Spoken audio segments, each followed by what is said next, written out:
ওই তখন থেকে 2022 এখন ক্যালেন্ডারের তারিখে ওই চ্যালেঞ্জটা এখনো কোরআনে মওজুদ। ফাতু নিয়ে আসো, কিন্তু দিনের পর দিন যায়, মাস শেষ হয়, ক্যালেন্ডার পাল্টায় যায়, একটা সূরার মতো সূরা কেউ এখনো আনতে পারেনি।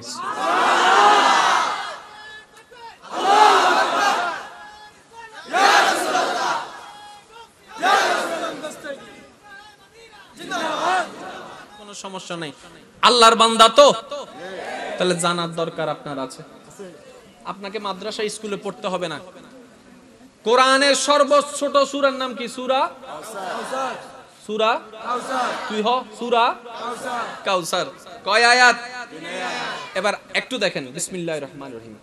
ইন্না আ'তাইনাকাল কাউসার, তিনটি শব্দের একটা আয়াত।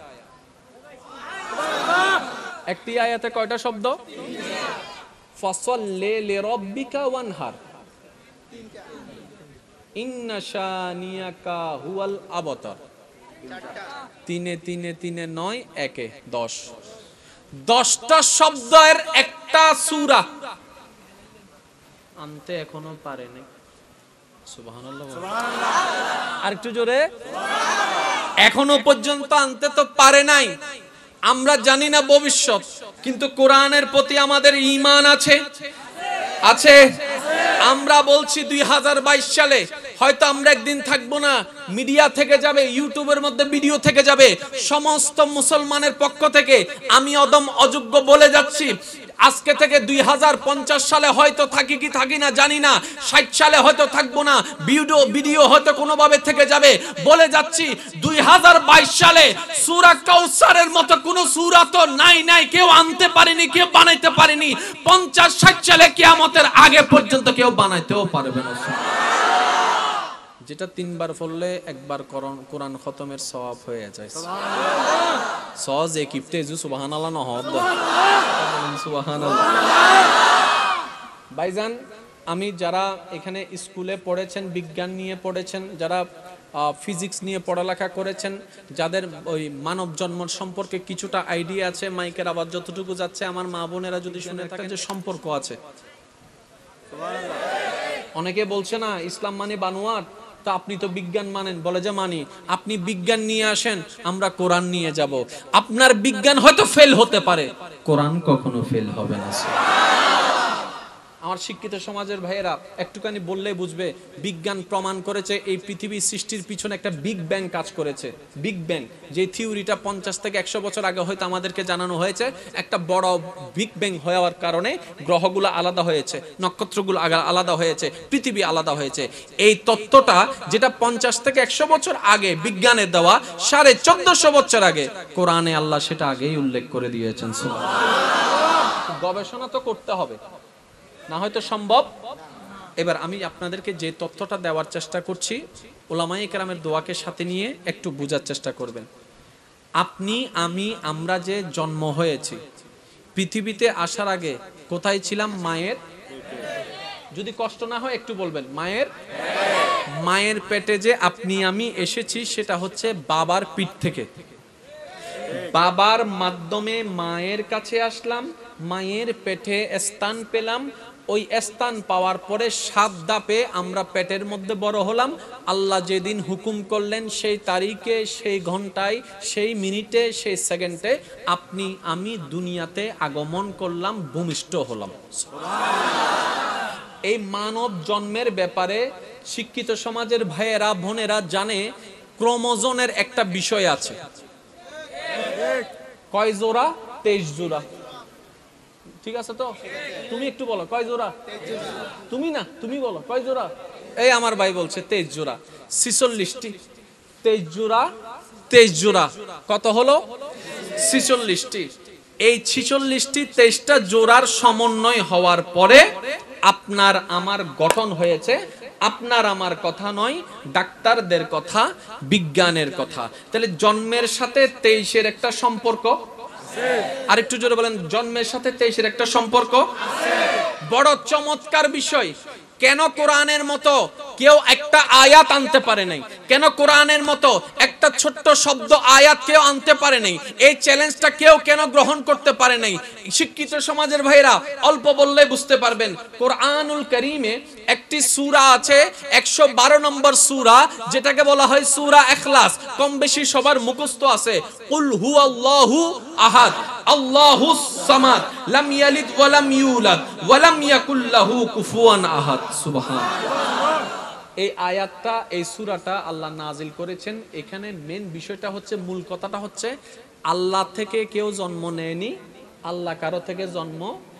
তাহলে পুরা সূরার মূল বিষয় শব্দ কি? এই তো মাশাআল্লাহ, হ্যাঁ, আল্লাহ পুরা সূরার মধ্যে কি মেসেজটা দিয়েছেন? জন্ম। মূল কথা কি? জোরে বলেন, মূল কথা কি? মূল কথা কি?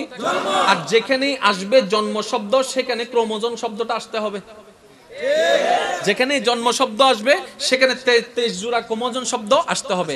এবার আজকে আপনি একটু ঘরে গিয়ে, কিংবা আপনার কাছে যদি কোরআনের অ্যাপ থাকে, আমি শুধু খোলার জন্য আপনাকে অনুরোধ করব, কারণ কোরআন যে কত বড় মিরাক্কেল, কোরআন যে কত বড় অলৌকিক বিষয়, আমি যখন এগুলো উপলব্ধি করতে পারবো, কোরআনের প্রেম আরো বেড়ে যাবে। বলেন না সুবহানাল্লাহ। এই কোরআনুল কারীমে আজকে বাসায় যাওয়ার পরে একটু চেক করে দেখবেন, আল্লাহ কোরআনুল কারীমকে যেভাবে নাজিল করেছেন, কুল হুয়াল্লাহু আহাদ আল্লাহুস সামাদ লাম ইয়ালিদ ওয়া লাম ইউলাদ ওয়া লাম ইয়াকুল লাহু কুফুয়ান আহাদ। এই পুরা সূরার মধ্যে আল্লাহ তাআলা শুধুমাত্র একটা জায়গায় জের ব্যবহার করেছেন। পুরা সূরার মধ্যে একটা জায়গায় শুধু জের। কোন জায়গায়?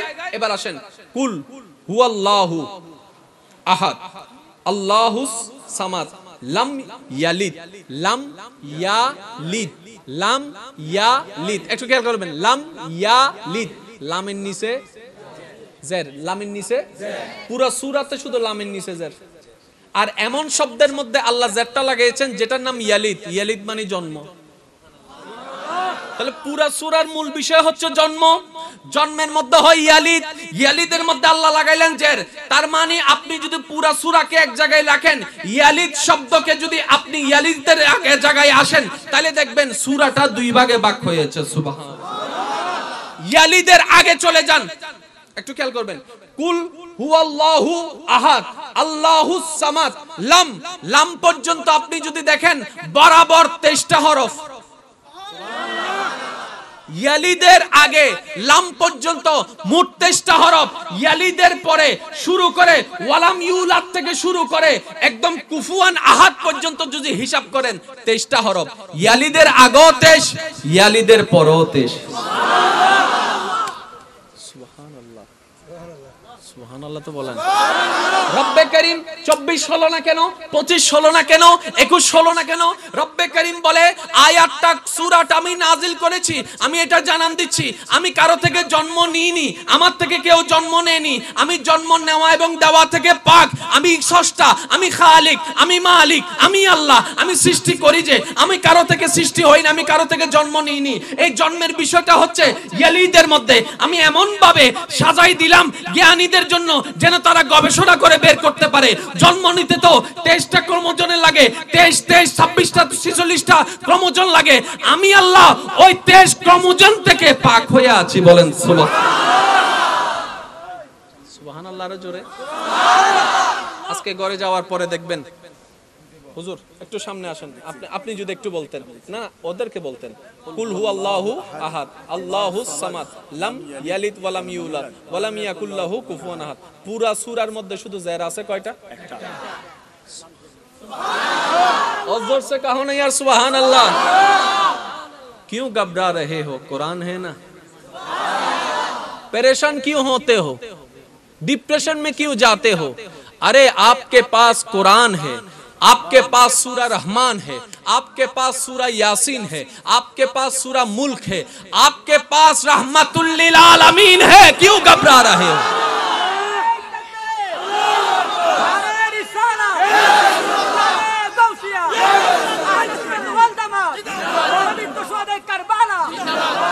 উচ্চ আওয়াজে বলেন সুবহানাল্লাহ। 23টা তো খেলা মিল হয়ে গেল। এবার আপনি যদি ইয়ালিদ থেকে আগে যান, মোট পাবেন 7টা শব্দ। ইয়ালিদ থেকে পরে যান, 7টা শব্দ। এখানেও ম্যাচিং, জোরে বলেন এখানেও ম্যাচিং, এখানেও ম্যাচিং। এবার আসেন, পৃথিবীর বুকে অনেক জনে অনেক বই লেখছে, কিন্তু কোরআন এখনো পাল্টাই নাই গেল। কত বিশ্ববিখ্যাত বই হারাইও গেল। এক সময়ের শ্রেষ্ঠ বই পরে এসে বলে যে এটাতে ভুল আছে, এটাতে ভুল আছে, এটাতে ভুল আছে, আবার পরের জন এসে আবার নতুন বই একটা বাইর করে, কত কাটসিট, কত কাটসিট, কত কাটসিট, কত কাটসিট। 1450 বছর হয়ে যাচ্ছে, কোরআনের প্রত্যেকটা সূরা সূরার মতো আছে, প্রত্যেকটা আয়াত আয়াতের মতো আছে। এবার বিবেকবানেরা, গভীর মনোযোগ, বিবেকবানেরা থমকে গেল। কত লেখক আসলো, কত লেখক গেল, কত বই আসলো, কত বই পরিবর্তন হলো, কিন্তু কোরআনের আয়াত যেমন ছিল তেমনই আছে, সূরা যেমন ছিল তেমনই আছে। ব্যাপারটা কি? কোরআনের মধ্যে কেউ ভুল ধরা তো দূরের কথা, আঙ্গুল পর্যন্ত বসাতে পারেনি। আরে আয়াত তো পাল্টানো দূরের কথা, সামান্য জের জবর নুক্তা পর্যন্ত কেউ পাল্টাতে পারেনি। এবার কোরআন ডাক দিয়ে বলে, এটাই তো তোদেরকে বুঝাতে চাচ্ছি, আমি কোরআন কোন ব্যক্তি থেকে আসি নাই, আমি রহমান থেকে এসেছি। চেষ্টা করবেন। আমি কথার আগে মাঝখানে বলে ফেলেছিলাম, মানবের জন্ম হয় 7 ধাপে। মানবের জন্ম হয় মায়ের পেটে, শুরু থেকে জন্ম নেওয়া পর্যন্ত 7টা ধাপ হয়। কয়টা ধাপ? এই 7 ধাপ যদি না হয় তাহলে সে মানুষ হয় না। 7 ধাপ যদি পরিপূর্ণ না হয় সে কমপ্লিট মানুষ হয় না। তাহলে কয়টা ধাপ পার করতে হয়? 7টা ধাপ। এবার আপনারা বলেন, ইয়ালিদের আগে কয়টা শব্দ? ইয়ালিদের পরে কয়টা শব্দ? রব্বে করিম বলে, তোমরা হতে 7 ধাপ লাগে, ওই 7 ধাপের সাথে আমি রবের কোনো সম্পর্ক নাই। বলেন সুবহানাল্লাহ। কত বছর পরে এই জিনিসটা আসলো, 7 ধাপের কথা, 23 জোড়ার কথা, আপনার এগুলা আসলো, কিন্তু রব্বে করিম কোরআনকে সেইভাবে আগে থেকে নাজিল করে দিয়েছেন যে এক সময় প্রশ্ন উঠবে, আমার বান্দারা যেন সেটার উত্তর কোরআন থেকেই দিতে পারে। এই কোরআনটা আপনার কাছে আছে, বড় আফসোসের বিষয়, সেই কোরআনটার উপরে ধুল পড়ে আছে। ঘরের মধ্যে গিয়ে চেক করে দেখেন, ময়লা পড়ে আছে, ধুল পড়ে আছে। কারণ আমরা কোরআনকে আল্লাহর বাণী জেনেছি, বুঝার চেষ্টা করি নাই, ফিলটা লাগানোর চেষ্টা করি নাই, মোহাব্বত লাগানোর চেষ্টা করি নাই। তাই 12টি মাসে কোরআনকে শুধু হাতে তুলি মাত্র একটা মাসে, রমজান। এই রমজান চলে গেলে আবার 11 মাসের জন্য রেখে দিই। ও আমার ভাইয়েরা, জানেন কোরআন এমন একটি কিতাব, যে কিতাব তো পড়লে অনেক অগণিত নিয়ামত এবং সওয়াব আছে। কখনো যদি আপনার মনটা বেশি খারাপ হয়ে যায়, কোনো কিছুই যদি আপনার শান্তি না লাগে, বুকের মধ্যে যদি পাথর চাপা মনে হয় বেশি, আপনি একটা কাজ করে দেখতে পারবেন, আল্লাহর বাণী কোরআনকে একটু বুকের মধ্যে নিয়ে চোখটা বন্ধ করে কিছুক্ষণ থাকেন, দেখবেন অল্প কিছুক্ষণের মধ্যেই আপনার অন্তরের মধ্যে প্রশান্তির বাতাস লেগে যেতে লাগবে। আর কিছুক্ষণের মধ্যে আপনার অন্তরের মধ্যে অন্যরকম একটা শান্তি লাগা শুরু করবে। তখন আপনি একটু ক্যালকুলেশন করার চেষ্টা করবেন, কিরে এই শান্তিটা আসছে কোন জায়গা থেকে। তখন আপনার অনুভব হবে শুধু কোরআনটাকে বুকে নেওয়ার কারণে, কোরআনটাকে বুকে নেওয়ার কারণে, আল্লাহর কালামকে বুকে নেওয়ার কারণে। আপনি শুধু আল্লাহর কালামকে বুকে নেওয়ার কারণে যদি এই কিছুক্ষণের সময়ের ভিতরে অন্তরে তো প্রশান্তি হয়ে যায়, একবার ভেবে দেখেন না, আপনি যদি কোনো রকম সে আল্লাহর হয়ে যেতে পারেন। সেজন্যই তো যারা আল্লাহ ওয়ালা হয়, যারা আল্লাহর হয়, তাদের কাছে কষ্ট কোনো কষ্ট না, কষ্টটাও নিয়ামত। তার বাস্তব প্রমাণ হচ্ছে কারবালার ময়দানে ইমাম হুসাইন। হাজার কষ্ট ওনাকে ভাঙতে পারে নাই। সুবহানাল্লাহ বলবেন না? হাজার কষ্টকে মধ্যে ওনাকে ডিপ্রেশনের মধ্যে কেউ আনতে পারে নাই। উনি সব সময় ছিল ফুল এনার্জি, স্ট্রং। কেন? ওনার কাছে উনি ছিলেন। আরেকটু জোরে। এবার একটু আসেন, বোঝার চেষ্টা করবেন। কোরআনুল কারীমের সবচেয়ে বড় সূরা বলা হয় সূরা বাকারা। কি কোনো সমস্যা? সূরা বাকারা।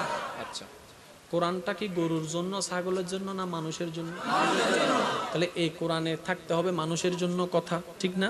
কিন্তু কোরআনকে আল্লাহ শুরু করছেন সূরা বাকরা দিয়ে। এই বাকরা মানে কি? গাবি। বাকরা মানে কি? গাবি মানে উবেরি আম্বা। এসো কোরবান গিয়ে দে, কিছুদিন আদে বুলি গিয়ে দে আম্বা হন। মাশাআল্লাহ। আম্বা কি? গরু। গরু। কোরআনের একটু মনোযোগ, মনোযোগ। কোরআনটা আল্লাহ দিয়েছে মানুষের জন্য, কিন্তু শুরু করতেছেন কি দিয়ে? বাকারা দিয়ে। বাকারা মানে কি? তো গরু। আল্লাহ কোরআনটা আমাদের জন্য শুরু করলা গরুর নাম দিয়ে, ব্যাপার কি? রব্বে করিম বলে শুধু জানলে হবে না, কোরআন বুঝতেও হবে। দেখো তো একটু গবেষণা করে, শুরু করেছি বাকারা দিয়ে, শেষ করেছি সর্বশেষ সূরার নাম সূরা নাস। তার মানে কি? মানুষ। বাকারা দিয়ে শুরু, মানুষ দিয়ে শেষ। বাকারাটা হচ্ছে পশুর দলে, নাস হচ্ছে মানুষের দলে। তার মানে রব্বে করিম জানান দিচ্ছেন কোরআন হচ্ছে সেই কিতাব, তুমি যদি পড়ার মতো পড়তে পারো, নেওয়ার মতো নিতে পারো, পশু অমানুষ থেকে তুমি দিন দিন মানুষ হয়ে যাবে। সেজন্য কোরআনকে আল্লাহ এইভাবে সেটিং করেছেন। কষ্ট হচ্ছে আপনাদের, আমি বুঝতেছি। কোন কষ্ট হচ্ছে রে ভাই? জানার দরকার, জানার দরকার, শিকার দরকার। আল্লাহ আমাদের সবাইকে বুঝার তৌফিক দান করুক।